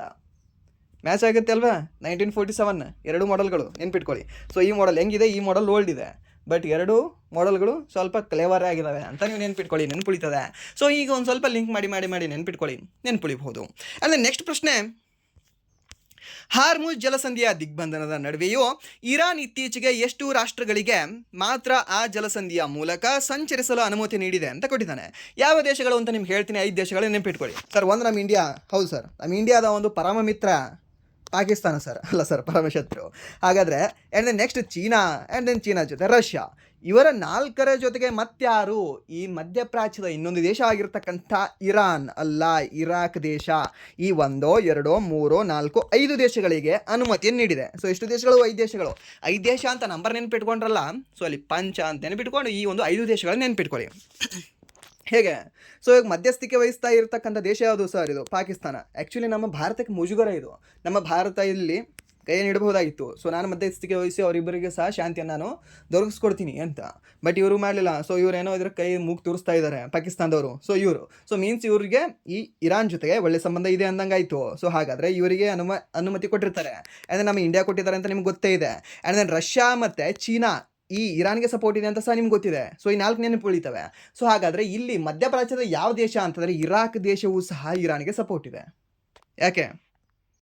ಅವರ ವೈರಿ ದೇಶವು ಅಮೇರಿಕಾ, ಇವರ ವೈರಿ ದೇಶವು ಅಮೇರಿಕಾ. So that's Y. ಹಾಗೆ ಓಕೆ, ಇದನ್ನು ನೆನ್ಪಿಟ್ಕೊಳ್ಳಿ. ಸೊ ಎಷ್ಟು ದೇಶಗಳು ಅಂದರೆ ಟೋಟಲಿ 5 ದೇಶಗಳು ಅಂತ ಹೇಳ್ತೀವಿ. ಇಲ್ಲಿ ರೆಡ್ ಮಾರ್ಕ್ ಮಾಡಿರೋ ನೆನ್ಪಿಟ್ಕೊಳ್ಬೇಡಿ, ಇದನ್ನು ನೆನ್ಪಿಟ್ಕೊಳ್ಳಿ. 5 ದೇಶಗಳು. 5 ದೇಶಗಳ ಹೆಸರು ನೆನಪಿಟ್ಕೊಳ್ಳಿ, ಕೇಳೋ ಚಾನ್ಸಸ್ ಇರುತ್ತೆ. ಈ ಕೆಳಗಿನ ಯಾವ ದೇಶಗಳಿಗೆ ಅವರು ಈ ಹಾರ್ಮುಜ್ ಜಲಸಂಧಿಯನ್ನು ಓಪನ್ ಮಾಡಲಿಲ್ಲ ಅಂತ ನಿಮಗೆ ಕೇಳ್ಬೋದು. ಅವಾಗಲೂ ಹೇಳಬೇಕಾಗಿದೆ ಸರ್ ಇದಕ್ಕೆ ಓಪನ್ ಮಾಡಲಿಲ್ಲ ಅಂತ ಸಿಂಪಲ್ ಆಗಿ. ಆ್ಯಂಡ್ ನೆಕ್ಸ್ಟ್ ಪ್ರಶ್ನೆ, ರಾಜ್ಯಸಭೆಯಲ್ಲಿ ಇತ್ತೀಚೆಗೆ ಅಂಗೀಕಾರಗೊಂಡ ಲಿಂಗಾಂತರ ವ್ಯಕ್ತಿಗಳ ಮೀನ್ಸ್ ಒಂದು ಟ್ರಾನ್ಸ್ಜೆಂಡರ್ ವ್ಯಕ್ತಿಗಳೇನಿರ್ತಾರಲ್ವ ಅವರ ಒಂದು ತಿದ್ದುಪಡಿ ವಿಧೇಯಕ 2026ರಲ್ಲಿನ ಯಾವ ಬದಲಾವಣೆಯನ್ನು ಕಾರ್ಯಕರ್ತರು ಟೀಕಿಸುತ್ತಿದ್ದಾರೆ ಅಂತ ಕೊಟ್ಟಿದ್ದಾನೆ. ಯಾವ ಒಂದು ಹಕ್ಕುಗಳನ್ನು, ಯಾವ ಒಂದು ಬದಲಾವಣೆಯನ್ನು ಕಾರ್ಯಕರ್ತರು ಟೀಕಿಸುತ್ತಿದ್ದಾರೆ? ಯಾವುದು ಅಂದರೆ ಸ್ವಯಂ ಗುರುತಿಸುವಿಕೆ ಬದಲಿಗೆ ವೈದ್ಯಕೀಯ ಪ್ರಮಾಣೀಕರಣ ಕಡ್ಡಾಯ ಅಂತ. ಏನು ಸರ್ ಇದು? ತಿಳ್ಕೊಳ್ಬೇಕಾ? ಹೌದು, ತಿಳ್ಕೊಳ್ಳಿ. ಏನಂತಂದರೆ ಇವಾಗ ನಾರ್ಮಲ್ ಆಗಿ XY ಇದ್ದರೆ ಏನಿರ್ತಾರೆ? ಹುಡುಗ ಇರ್ತಾರೆ. ಎಕ್ಸ್ ಇದ್ದರೆ ಹುಡುಗಿ ಆಗಿರ್ತಾರೆ ಅಲ್ವಾ? ನಮ್ಮ ಬಯೋಲಾಜಿಕಲ್ ನಮ್ಮ DNA ಇರುತ್ತೆ XY ಆ್ಯಂಡ್ ದೆನ್ XX. ಇದು ಹುಡುಗಂದು, ಇದು ಹುಡುಗಿದು. ಈ ಅಲ್ಪಸಂಖ್ಯಾತರಲ್ಲಿ ಹೇಗಿರುತ್ತೆ? ಲಿಂಗ ಅಲ್ಪಸಂಖ್ಯಾತರಲ್ಲಿ. ಓಕೆ, ಸೊ ಈ ಒಂದು ಲಿಂಗಾಂತರ ಅಲ್ಪಸಂಖ್ಯಾತರಲ್ಲಿ ಅವ್ರಿಗೆ ಹೇಗಿರುತ್ತೆ ಅಂದರೆ ಒಂದು X ಆದರೂ ಹೆಚ್ಚಿಗಿರುತ್ತೆ, ಇಲ್ಲ ಒಂದು Y ಆದರೂ ಹೆಚ್ಚಿಗಿರುತ್ತೆ. ಓಕೆ, ಸೊ ಮೀನ್ಸ್ ಕೆಲವೊಬ್ಬರು ಹೆಣ್ಣಾಗಿದ್ದು ಅವರು ಟ್ರಾನ್ಸ್ಜೆಂಡರ್ ಆಗಿರ್ತಾರೆ, ಕೆಲವೊಬ್ಬರು ಗಂಡಾಗಿದ್ದು ಅವರು ಟ್ರಾನ್ಸ್ಜೆಂಡರ್ ಆಗಿರ್ತಾರೆ, ಕೆಲವೊಬ್ಬರು ಗಂಡಿನಲ್ಲೇ ಟ್ರಾನ್ಸ್ಜೆಂಡರ್ ಆಗಿ ಅವರು ಗುರುತು ಮಾಡಿಕೊಂಡ್ರೆ, ಕೆಲವೊಬ್ಬರು ಹೆಣ್ಣಾಗಿ ಒಂದು ಟ್ರಾನ್ಸ್ಜೆಂಡರ್ನ ಗುರುತು ಮಾಡ್ಕೊಳ್ತಾರೆ. ಹಾಗಾದರೆ ಅದು ಗುರುತು ಮಾಡಿಕೊಳ್ಳೋದು ಅವ್ರ ಕೈಯಲ್ಲೇ ಇತ್ತು ಇಲ್ಲಿವರೆಗೆ. ಓಕೆ, ಸೊ ಮೀನ್ಸ್ ಇವಾಗ ಯಾರೋ ಒಬ್ಬ ಎಕ್ಸ್ ಅನ್ನೋ ಒಬ್ಬರು ಪರ್ಸನ್ ಇದ್ದಾರೆ. ಓಕೆ, ಎಕ್ಸ್ ಅನ್ನೋದು ಬೇಡ, ಸೊ ಒಬ್ಬರು ಏನೋ ಒಬ್ಬರು ಪರ್ಸನ್ ಇದ್ದಾರೆ ಅಂತ ಅನ್ಕೊಳ್ಳಿ. ಓಕೆ, ಸೊ ಏನೋ ಪರ್ಸನ್ ಇದ್ದಾರೆ, ಇವರು ಟ್ರಾನ್ಸ್ಜೆಂಡರ್ ಇದ್ದಾರೆ. ಸೊ ಇವರು ಮಹಿಳಾ ಟ್ರಾನ್ಸ್ಜೆಂಡರ್ ಇದ್ದಾರೋ ಅಥವಾ ಪುರುಷ ಟ್ರಾನ್ಸ್ಜೆಂಡರ್ ಇದ್ದಾರೋ ಅನ್ನೋದು ಕ್ವಶನ್ ಇವಾಗ. ಓಕೆ, ಸೊ ಅವ್ರು ಏನಾದರೂ ಒಂದು ಫಾರ್ಮಲ್ ಫಿಲ್ ಮಾಡಬೇಕು ಅಂತಂದರೆ ಅವರೇ ಫಿಲ್ ಮಾಡಬಹುದಾಗಿತ್ತು. ಅವರೇ ಮೀನ್ಸ್ ಡಿಸಿಷನ್ ಅವ್ರು ಏನು ಅನಿಸುತ್ತಲ್ವ, ನಾನು ಹುಡುಗ ಆಗಿ ನಾನು ಟ್ರಾನ್ಸ್ಜೆಂಡರ್ ಆಗಿದ್ದೀನಿ, ನಾನು ಹುಡುಗಿ ಆಗಿ ನಾನು ಟ್ರಾನ್ಸ್ಜೆಂಡರ್ ಇದ್ದೀನಿ ಅಂತ ಅವರೇ ಸ್ವತಃವಾಗಿ ಡಿಸಿಷನ್ನ ತೊಗೊಳ್ಬೇಕಾಗಿತ್ತು. ಬಟ್ ಇವಾಗ ಆ ಡಿಸಿಷನ್ನ ತೆಗೆದುಕೊಳ್ತಕ್ಕಂಥ ಒಂದು ಅಧಿಕಾರ ಯಾರಿಗಿದೆ ಅಂತಂದರೆ ಈ ಸರ್ಕಾರಕ್ಕೆ ಬಂದಾಗ ಆಗುತ್ತೆ. ಹೇಗೆ? ಅವರು ವೈದ್ಯಕೀಯ ಪ್ರಮಾಣೀಕರಣ ಕಡ್ಡಾಯ ಮಾಡಿದ್ದಾರೆ. ಮೀನ್ಸ್ ಅವರು ವೈದ್ಯಕೀಯ ಪ್ರಮಾಣೀಕರಣವನ್ನು ಅವರು ಅನುಭವಿಸಿ ಅದಾದ ನಂತರ ಅವ್ರು ಹೇಳ್ಕೊಳ್ಬೋದು ಇವಾಗ ಅಂತ ಹಾಗೆ ಮಾಡಿದೆ. ಆ್ಯಂಡ್ ನಿಮ್ಗೆ ಇನ್ನೊಂದು ಸಹ ಗೊತ್ತಿರಲಿ, ನೀವು ನೋಡಿರ್ಬೋದು, ಯಾವುದು ಈ WPL ಅಲ್ಲಿ ಯಾರು ಫೂಲ್ ಮಲಿ ಶರ್ಮಾ ಅಂತ. ಓಕೆ, ಯಾರು ಫೂಲ್ ಮಲಿ ಅಂತ ಬರ್ತಾರೆ.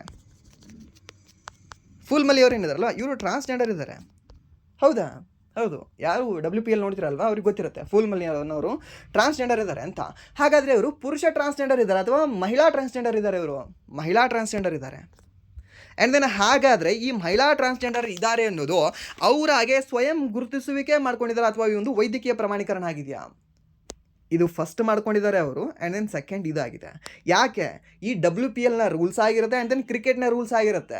ಅವರು ಅಕಸ್ಮಾತಾಗಿ ಏನಾದರೂ ಪುರುಷ ಟ್ರಾನ್ಸ್ಜೆಂಡರ್ ಆಗಿದ್ದರೆ ಹೇಗೆ ಅವ್ರಿಗೆ ಜಾಸ್ತಿ ಒಂದು ಬಲ ಇರುತ್ತೆ. ಸೊ ಆ ಕಾರಣದಿಂದಾಗಿ ಇಲ್ಲಿ ವೈದ್ಯಕೀಯ ಪ್ರಮಾಣೀಕರಣ ಮಾಡ್ತದೆ. ಬಟ್ ರಿಮೇನಿಂಗ್ ಯಾವುದೇ ಫೀಲ್ಡ್ಗಳಲ್ಲಿ ಎಲ್ಲಿ ಬಲ ಅವಶ್ಯಕತೆ ಇರಲ್ವೋ ಅಲ್ಲಿ ಈ ಒಂದು ಪ್ರಮಾಣೀಕರಣ ಅಗತ್ಯ ಇರೋದಿಲ್ಲ. ಸೊ ಇವಾಗ ಏನು ಮಾಡ್ತಿದೆ ಸರ್ಕಾರ ಅಂತಂದರೆ ಈ ಒಂದು ವೈದ್ಯಕೀಯ ಪ್ರಮಾಣೀಕರಣ ನಾನು ಮಾಡ್ತೀನಿ ಅಂತ ಹೇಳಿದೆ.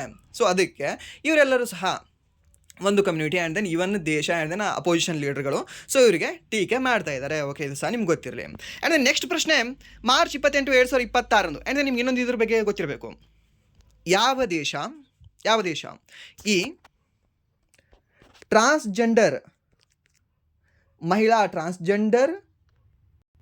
ವ್ಯಕ್ತಿಗಳಿಗೆ ಕ್ರಿಕೆಟ್ನಿಂದ ಬ್ಯಾನ್ ಮಾಡಿದೆ ಅಂತ. ಓಕೆ, ಕ್ರಿಕೆಟಲ್ಲಿ ನಾವು ಅನುವು ಮಾಡಿಕೊಳ್ಳುವುದಿಲ್ಲ ಅಂತ ಹೇಳಿದೆ ಅಂತ. ಯಾವುದು ಅಂದರೆ ಒಂದು ಇಂಗ್ಲೆಂಡ್ ಅಂತ ಹೇಳ್ತೀವಿ, ಅದು ಸಹ ನಿಮಗೆ ಗೊತ್ತಿರಲಿ. ಓಕೆ, ಸೊ ಅದು ಸಹ ನಿಮಗೆ ಕೇಳೋ ಚಾನ್ಸಸ್ ಇರುತ್ತೆ. ಅಂದರೆ ನೆಕ್ಸ್ಟ್ ಪ್ರಶ್ನೆ ಒಂದು, ಮಾರ್ಚ್ 28, 2026 ಭಾರತ ಯಾವ ಹೊಸ ಅಂತಾರಾಷ್ಟ್ರೀಯ ವಿಮಾನ ನಿಲ್ದಾಣವನ್ನು ಉದ್ಘಾಟಿಸಲಾಯಿತು ಅಂತ ಕೊಟ್ಟಿದ್ದಾನೆ. ಯಾವ ಸರ್ ಅದು? ಭಾರತದ ಯಾವ ಹೊಸ ಅಂತಾರಾಷ್ಟ್ರೀಯ ವಿಮಾನ ನಿಲ್ದಾಣ? ನವಿ ಮುಂಬೈ ಆಲ್ರೆಡಿ ಇತ್ತು ಸರ್, ಅಯೋಧ್ಯೆ ಆಲ್ರೆಡಿ ಇದೆ, ಆ್ಯಂಡ್ ದೆನ್ ಧೋಲಾರ ಆಲ್ರೆಡಿ ಇದೆ. ಸೊ ಯಾವುದಂದರೆ ಒಂದು ನೋಯ್ಡಾ ಅಂತಾರಾಷ್ಟ್ರೀಯ ವಿಮಾನ ನಿಲ್ದಾಣ, ಜೇವೇರಲ್ಲಿ ಅಂತ ಹೇಳ್ತೇವೆ. ಜೇವರಲ್ಲಿ ಕಂಡುಬರ್ತಕ್ಕಂತಹ ನೋಯ್ಡಾ ಅಂತಾರಾಷ್ಟ್ರೀಯ ವಿಮಾನ ನಿಲ್ದಾಣ ಏನಿದೆ ಅಲ್ವಾ, ಸೊ ಹೊಸ ಅಂತಾರಾಷ್ಟ್ರೀಯ ವಿಮಾನ ನಿಲ್ದಾಣವಾಗಿ ನಮ್ಮ ಭಾರತ ದೇಶದಲ್ಲಿ ಉದ್ಘಾಟನೆ ಮಾಡಲಾಗಿದೆ. ಆ್ಯಂಡ್ ನೆಕ್ಸ್ಟ್ ಪ್ರಶ್ನೆ, ಎಲ್ಲಿ ನೋಯ್ಡಾದಲ್ಲಿ ಕಂಡುಬರುತ್ತೆ? ಸರಿ, ಇದು ಉತ್ತರ ಪ್ರದೇಶದಲ್ಲಿ ಕಂಡುಬರುತ್ತೆ. ಆ್ಯಂಡ್ ನೆಕ್ಸ್ಟ್ ಈ ಒಂದು ಜಾಗತಿಕ ತೈಲ ಬೆಲೆಗಳ ಏರಿಕೆಯ ಹಿನ್ನೆಲೆಯಲ್ಲಿ ಭಾರತ ಸರ್ಕಾರವು ಪೆಟ್ರೋಲ್ ಮತ್ತು ಡೀಸೆಲ್ ಮೇಲಿನ ಯಾವ ತೆರಿಗೆಯನ್ನು ಕಡಿತಗೊಳಿಸಿದೆ ಅಂತ ಕೊಟ್ಟಿದ್ದಾನೆ. ಯಾವ ಸರ್ ಅದು? ಯಾವ ಒಂದು ತೆರಿಗೆಯನ್ನು ಕಡಿತಗೊಳಿಸಿದೆ? ಯಾವುದದು ಹೇಳ್ಬೋದಾ ಸರ್? ಯಾವುದು ಸರ್? ಅಬಕಾರಿ ಅಂತ ಕೊಟ್ಟಿದ್ರೆ, ಇಲ್ಲಿ ನೋಡಿದರೆ ಅಬಕಾರಿ ಅಂತ ಇಲ್ವೇ ಅಲ್ಲಲ್ಲ. ಹೌದು, ಸೊ ಅದಕ್ಕೆ ಇಂಗ್ಲೀಷಲ್ಲಿ ಕೆಲವೊಂದು ವರ್ಡ್ಗಳನ್ನು ನಾವು ತಿಳ್ಕೊಳ್ಬೇಕಾಗತ್ತೆ. ಸೊ ಇಂಗ್ಲೀಷಲ್ಲಿ ಯಾವುದು ಎಕ್ಸೈಸ್ ಡ್ಯೂಟಿ ಅಂತ ಅಂದರೆ ನಾವು ಹೇಳ್ತೀವಿ ಸರ್, ಯಾವುದೇ ಒಂದು ಎಕ್ಸೈಸ್ ಡ್ಯೂಟಿ ಅಂತ ಹೇಳ್ತೀವಿ. ಸೊ ಇದು ಸಹ ನಿಮಗೆ ಅಬಕಾರಿ ಸುಂಕದ ಅಡಿಯಲ್ಲೇ ಬರುತ್ತೆ. ಆ್ಯಂಡ್ ನೆಕ್ಸ್ಟ್, ಪೆಟ್ರೋಲ್ ಮತ್ತು ಡೀಸೆಲ್ ಮೇಲಿನ ಎಕ್ಸೈಸ್ ಡ್ಯೂಟಿ ಕಡಿತಕ್ಕೆ ಪ್ರಮುಖ ಕಾರಣವೇನು ಅಂತ ಕೇಳಿದಾನೆ. ಏನಾಗಿದೆ ಸರ್ ಇದು ಪ್ರಮುಖ ಕಾರಣ? ಏನಾಗಿದೆ ಅಂದರೆ ಸರ್, ದ್ಯಾಟ್ ಈಸ್ ಈ ಜಾಗತಿಕ ತೈಲ ಬೆಲೆಗಳಲ್ಲಿನ ಏರಿಕೆ ಇದಕ್ಕೆ ಪ್ರಮುಖ ಕಾರಣವಾಗಿದೆ. ಆ್ಯಂಡ್ ನೆಕ್ಸ್ಟ್ ಪ್ರಶ್ನೆ, ಈ ಒಂದು IPL ಎಸ್ಟರ್ಡೇ ಸ್ಟಾರ್ಟ್ ಆಯಿತು ಸರ್ ಇವಾಗ ಆಲ್ರೆಡಿ. ಸೊ IPL 2026 28 ಮಾರ್ಚ್ 2026 ಆರಂಭವಾಗಿದೆ. ಸೊ ಆರಂಭಿಕ ಪಂದ್ಯಗಳು ಯಾವ್ಯಾವ ರಾಜ್ಯಗಳ ಮಧ್ಯೆ ನಡೆದಿದೆ ಅಂತ ಕೇಳಿದ್ರೆ, ಈ ನಮ್ಮ RCB ಹಾಗೆ SRH ಅಂತ ಹೇಳ್ತೀವಿ. ಯಾವ ರಾಜ್ಯ? ಈ ಒಂದು ಕರ್ನಾಟಕ ಮತ್ತು ತೆಲಂಗಾಣ ಅಂತ ಹೇಳ್ತೇವೆ. ಇದನ್ನು ನೆನ್ಪಿಟ್ಕೊಳ್ಳಿ. ಓಕೆ, ಯಾಕೆ ಸರ್ ಇದನ್ನು ವಿನ್ನರ್ನ ನೆನ್ಪಿಟ್ಕೊಳ್ತೀನಿ? ಫಸ್ಟ್ ಯಾಕೆ ನೆನ್ಪಿಟ್ಕೊಳ್ಬೇಕು ಅಂದರೆ ಕೇಳ್ತಾನೆ, ಫಸ್ಟ್ ಮ್ಯಾಚ್ ಯಾವ್ಯಾವ ರಾಜ್ಯಗಳ ಮಧ್ಯೆ ನಡೆದಿತ್ತು ಅಂತ. ಲಾಸ್ಟ್ ನೀವು ನೋಡಿರ್ಬೋದು SSC CHSL ಎಕ್ಸಾಮಲ್ಲಿ ಕೇಳಿದ್ದ. ಸೊ ಮೀನ್ಸ್ ಓಪನಿಂಗ್ ಮ್ಯಾಚ್ ಯಾವ್ಯಾವ ರಾಜ್ಯಗಳ ಮಧ್ಯೆ ನಡೆದಿದೆ, ಮೀನ್ಸ್ ಯಾವ್ಯಾವ ತಂಡಗಳ ಮಧ್ಯೆ ನಡೆದಿದೆ ಅಂತ. ಆ್ಯಂಡ್ ನೆಕ್ಸ್ಟ್ ಪ್ರಶ್ನೆ, ಈ ಒಂದು ಓಕೆ ಇಲ್ಲಿದೆ ನೋಡಿ, ಯಾವ್ಯಾವ ತಂಡಗಳು ಸರ್ ಇವಾಗಲೇ ಹೇಳಿದ್ರೆ RCB ಮತ್ತು SRH ಅಂತ. ಆ್ಯಂಡ್ ನೆಕ್ಸ್ಟ್ ಒಂದು 2026 ಭಾರತದ ಗೋಧಿ ಉತ್ಪಾದನೆಯು ಕುಂಠಿತಗೊಳ್ಳಲು ಪ್ರಮುಖ ನೈಸರ್ಗಿಕ ಕಾರಣವೇನು ಅಂತ. ಏನಾಗಿದೆ ಸರ್ ಇದು ಒಂದು ಪ್ರಮುಖ ಕಾರಣ? ಹೇಳ್ಬೋದಾ? ಏನಾಗಿದೆ ಕಾರಣ ಸರ್? ಏನಾಗಿದೆ ಅಂದರೆ ಒಂದು ಮಳೆ ಮತ್ತು ಆಲಿಕಲ್ಲು ಮಳೆ. ಓಕೆ, ಸೊ ಈ ಮಳೆ ಮತ್ತು ಆಲಿಕಲ್ಲು ಮಳೆ ಜಾಸ್ತಿ ಆಗಿದೆ. ಸೊ ನೀವು ನೋಡಿರ್ಬೋದು, ಎಲ್ಲಿ ಒಂದು ಬೆಳಗಾವಿಯಲ್ಲಿ ಆಲಿಕಲ್ಲು ಮಳೆ ಬಿದ್ದು, ಸೊ ಆ್ಯಸ್ ಯೂಸ್ವಲ್ ಹೇಗೆ ಅಂತಂದರೆ ಜಸ್ಟ್ ಆ ಜಮ್ಮು ಕಾಶ್ಮೀರದಲ್ಲಿ ನಾವು ಇದು ವಾಕ್ ಮಾಡ್ತಿದ್ದೀವ, ಸೊ ಆ ರೀತಿ ಫೀಲ್ ಕೊಡ್ತಾ ಇದೆ. ಸೊ ಮೀನ್ಸ್ ಅಷ್ಟು ಆಲಿಕಲ್ಲು ಮಳೆ ಆಗಿತ್ತು ಇಲ್ಲಿ ಇದೇ ಒಂದು ಬೆಳಗಾವಿಯಲ್ಲಿ. ಆ್ಯಂಡ್ ದೆನ್ ನೆಕ್ಸ್ಟ್ ಧಾರವಾಡದಲ್ಲಿ ಅದು ಯಾವುದದು ಸಿಟಿ? ಅದು ತೊಟ್ಟಿಲಿಗೆ ಫೇಮಸ್ ಇದೆಯಲ್ಲ, ತೊಟ್ಟಿಲಿಗೆ ಫೇಮಸ್ ಇರ್ತಕ್ಕಂಥ ತೊಟ್ಟಿಲು ಮರ್ತುಬಿಟ್ಟೆ ಅದು ಹೆಸರನ್ನು. ಓಕೆ, ನೆನಪು ಬರ್ತಿಲ್ಲ. ಸೊ ಆ ಒಂದು ತೊಟ್ಟಿಲಿಗೆ ಫೇಮಸ್ ಆಗಿರ್ತಕ್ಕಂಥ ನಮ್ಮ ಕರ್ನಾಟಕದ ಸಿಟಿ, ಅಲ್ಲಿ ತೊಟ್ಟಿಲು ಮಾಡ್ತಾರೆ ಸಖತ್ತಾಗಿ. ಓಕೆ, ಸೊ ಫೇಮಸ್ ಇದೆ. ನಂಜನಗೂಡಿನ ಬಾಳೆ ಹೇಗೆ ಫೇಮಸ್ ಅಲ್ವಾ, ಸೊ ಅಲ್ಲಿ ತೊಟ್ಟಿಲು ಫೇಮಸ್ ಆ ಒಂದು ಸಿಟಿಯಲ್ಲಿ. ಸೊ ಅಲ್ಲಿ ಸಹ ಫುಲ್ ಆಲಿಕಲ್ಲು ಮಳೆ ಬಿದ್ದು ಅಲ್ಲೆಲ್ಲ ರೋಡ್ ಎಲ್ಲ ಹೇಗೆ ಅಂದರೆ ಜಮ್ಮು ಕಾಶ್ಮೀರ, ಸ್ವಿಟ್ಜರ್ಲ್ಯಾಂಡ್ ಲೋಕಲ್ಲೆಲ್ಲ ಬಂದಿತ್ತು. ಸೊ ಆ ಕಾರಣದಿಂದಾಗಿ ಈ ಗೋಧಿಯ ಕಟಾವು ತಿಂಗಳು ಇದೇ ತಿಂಗಳು, ಮಾರ್ಚ್ ತಿಂಗಳು. ಸೊ ಏನಾಗಿದೆ, ಈ ಗೋಧಿ ಸಂಪೂರ್ಣವಾಗಿ ಹಾಳಾಗಿದೆ. ಇವಾಗ ಈ ಆಲಿಕಲ್ಲು ಮಳೆ ಬಿತ್ತು ಅಂತ ಅಂದ್ಕೊಳ್ಳಿ, ಇರ್ತಕ್ಕಂಥ ಎಲ್ಲ ಬೆಳೆ ಹೋಗುತ್ತೆ. ಸ್ಪೆಷಲಿ ದ್ರಾಕ್ಷಿ ಅಂದರೆ ಏನು ಉಳಿಯೋದಿಲ್ಲ.